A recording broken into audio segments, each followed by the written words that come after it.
Hi, Misha here, and this is part 2 in my look at the mini variants of the F-111 aardvark. In the first part, talked a little bit about the general history and the U.S. Air Force EF-111A Raven, and in this one, we'll talk about the aardvark in the Royal Australian Air Force. While they didn't have that many, they were really the only major foreign user, and they used them actually longer than the U.S. Air Force, so they may do quite a bit with what they had. And this variant here is the RF-111, and the Australians were the only ones to use a reconnaissance version of this plane. So the story in Australia begins way back in the 50s.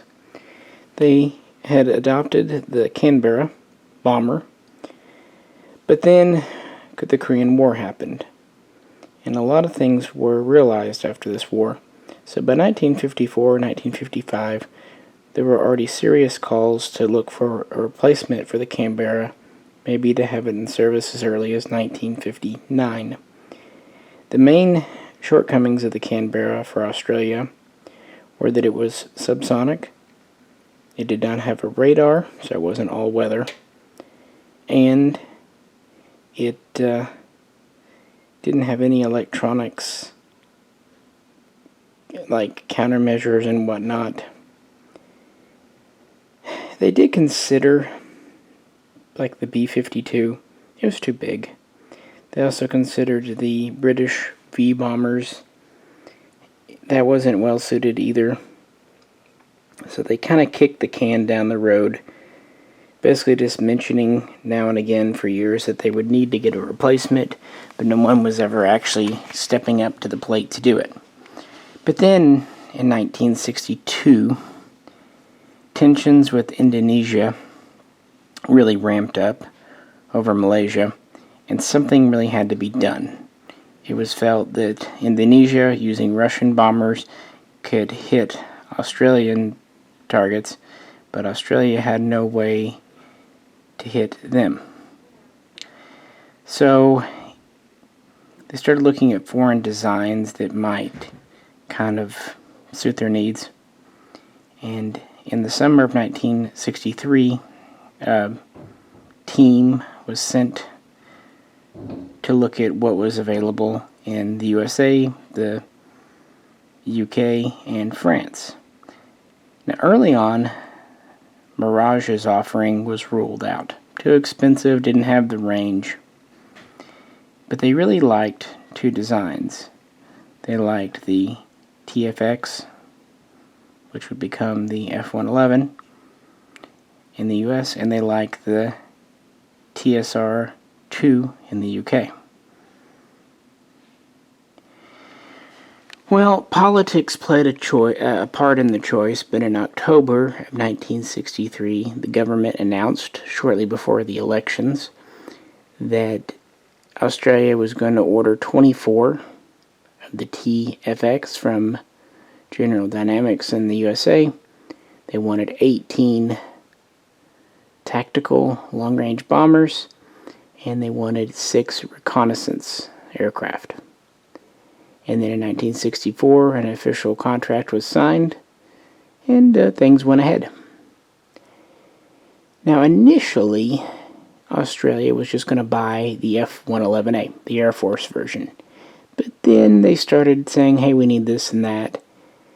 Basically, they needed as much range, endurance, and of course safety as possible because they're operating over water. Also, because they're in a tropical climate, they needed a plane that was better suited.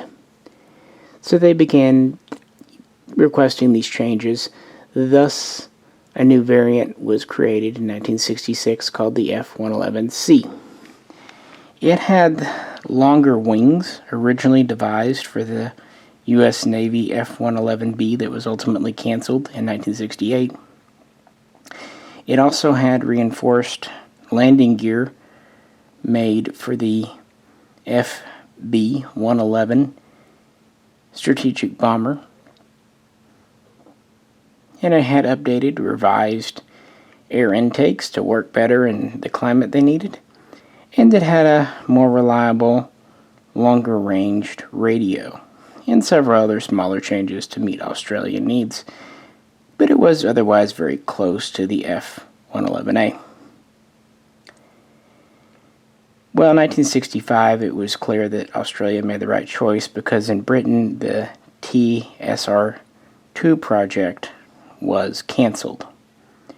Meanwhile, General Dynamics actually enjoyed a little bit of positive publicity thanks to the Australian order, so it helped them, and actually in the end, Britain decided to buy 50 of the F-111s, known at the time as the F-111K, but these were just getting into production in 1968 when Britain canceled the order, namely due to economics, but that's a story for another day. Australia, though, kind of kept on because nothing else was really well suited. They looked at getting an interim measure like the A5, the U.S. Navy's A5, but they just decided they could make do with the Canberra until the aardvark was ready. They knew it would take until 1969 or 1970, so they did begin training their pilots in America in 1967 on how to use the new state-of-the-art equipment like the terrain-following radar. And then in 1968, in July, the first F-111C flew, and then that plane, the pre-production plane, was delivered to Australia that September. But the fleet wasn't ready for service because the problems had been revealed in Vietnam with the horizontal stabilizers and other issues, and some of the changes that Australia had requested, like the intakes, were giving problems early on. To be fair, later the intakes would be used on more advanced U.S. Air Force planes too, so they were a good idea, but they were a new element in an otherwise very new plane to begin with. Oh, one other thing, the Australian version used a more powerful TF-30 engine. I think it was the P9. Might have been the P7, but a little more power. So yeah, they had some early problems. So in 1970, the U.S. agreed to lease 24 F-4 Phantoms to Australia as an interim stopgap measure so they could retire their Canberras. And while the F-4 wasn't ideal, it did provide Australia with something they desperately needed, and it did have decent payload, all things considered. In fact, they were so well liked in the Australian Air Force, there was a movement to keep them a few years later, even after the aardvarks were in service, but because of budgetary concerns, they did not. Also, another problem. They had ordered 18 bomber variants, fighter bombers, but they also ordered 6 reconnaissance. But in 1970, 1971, the U.S. Air Force canceled the RF-111A that they were planning on using, so they weren't going to do it. So Australia agreed to just accept all 24 planes as bombers with the notion they could convert later to reconnaissance. And to help with this, the U.S. sold them at a good price the photo reconnaissance package that they had been developing for some time. And basically this was an insert that went into the internal bomb bay that, once Australia was done developing it, would essentially allow for 4 cameras. But anyway, that's a little bit getting ahead. In March of 1973, the Australian Air Force officially cleared the F-111C for service, and the first 6 planes were delivered in July, and then throughout the rest of the year they would be delivered in 3 more batches of half a dozen each, with the final batch in December of 1973. So by the mid-70s, after a very long period of time, over a decade, they were finally in service. And while they had initially a lot of problems and there was some negative press, it actually proved to be a very successful and very safe aircraft for the Royal Australian Air Force. And they never used them in combat. However, it was a very good deterrent against Indonesia and anyone else, because this was the fastest and longest ranged and most modern bomber, at least tactical bomber, based in Southwest Asia. Southwest Pacific, in Southeast Asia. Yep. And it was a very capable aircraft. Its specs were very similar to the Raven in Part 1. It's a little bit shorter though, at about 73 feet, because it doesn't have the big bulb on the back of the tail. On the other hand, because of the longer 111B wings, it fully swept out. They have a wingspan of 70 feet, and fully retracted in, they're about 33 feet. Max speed is about Mach 2.5, and max altitude is a little over 65,000 feet. So a little better performance because this isn't an electronics plane. So it could carry about 31,500 pounds in ordnance. It had a relatively small internal bomb bay with 2 hard points that could carry munitions, or you could fit an M61A1 Vulcan cannon with like 2,500 rounds in there, although this wasn't done frequently, they say. It also had external hard points. It could carry 4 to 8 items under the wings, depending on size, and it could carry 1 external item in the middle, under the fuselage between the engines. It already had very good range thanks to the internal fuel, but it could also carry drop tanks, or I should say stores on the wings of tanks, like this one has on it, for very long range missions, which yes, was useful in 1986 for the US Air Force, and was useful for Australia because they could pretty much, in theory, hit any target in their entire sphere. So yeah, they never used them in combat. And then in 1977, 1978, they looked into how to convert some over to photo reconnaissance planes. And they decided to convert 4 rather than their original planned 6. And work would begin in 1978, and the work on the conversion itself would be running through 1980. And since there were only 4, they were very much in high demand. They did keep them able to launch strikes. Unlike the Raven, the Australian RF-111C could still carry weapons under its wings. However, of course, the internal bay was taken up by the reconnaissance pallet or pods, what have you. They still had, of course, a crew of 2, and generally were like other F-111Cs.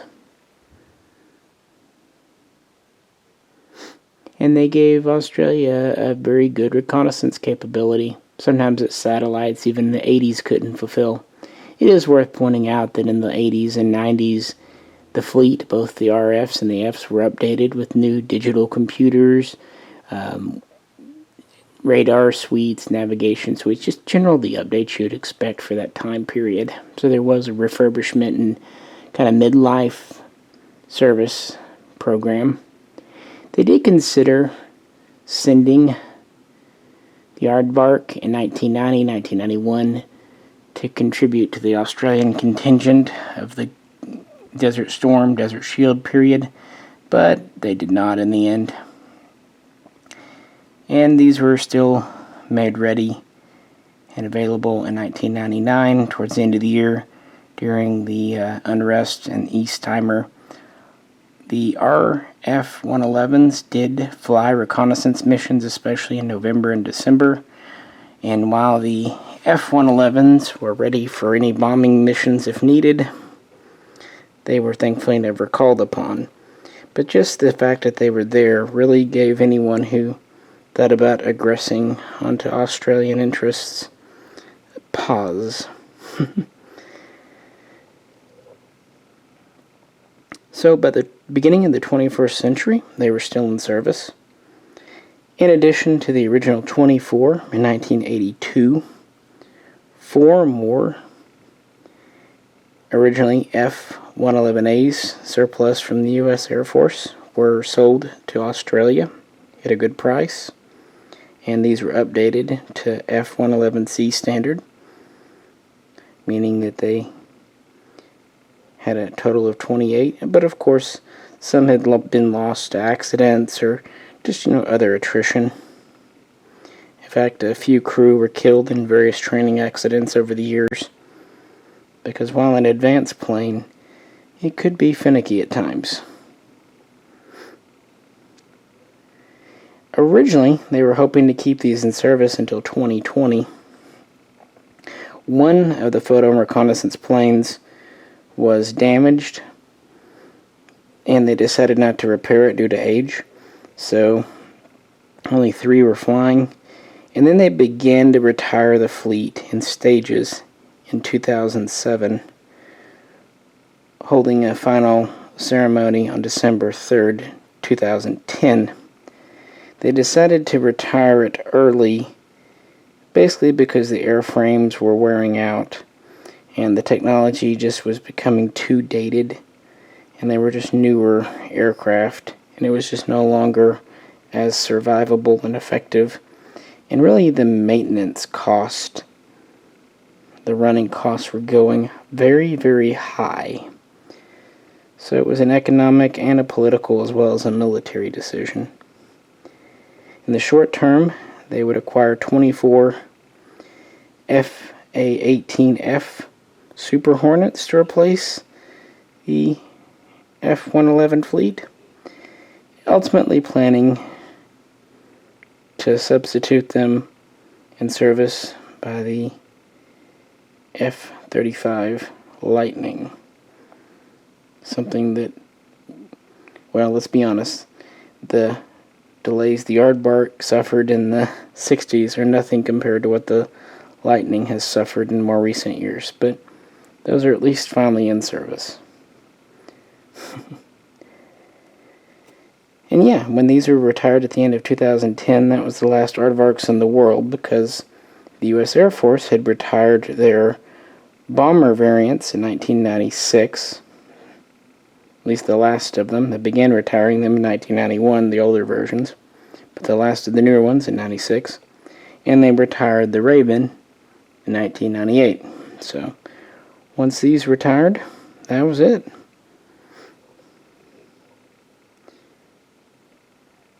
But yeah, known as the Pig in Australia, these were pretty well liked.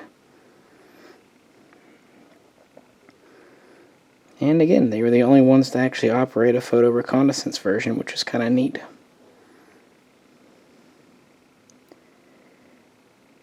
And this model has the same features as the first one, sweeping wings. I do have the tanks, fuel tanks on this one. They rotate, so when you fold the wings in, you can rotate them to be correct. The original pylons did rotate when the wings were deployed to adjust. Everything else is the same, wheels up or down. And my advice remains the same about gluing the stand stem to the stand cradle, because of how the weight distribution is uneven with these. But otherwise, it's a nice model. This one's been out for a while, a couple of years. They've done quite a few Australian pigs because it's been a very popular usage one. And with that, in part 3, we will talk about the strategic bomber variant, the FB-111, and then the F-111G. But that's next time. If you have any questions or comments, please post them. And as always, if you could, like, share, and subscribe. This is Misha, and I'll catch you very soon next time.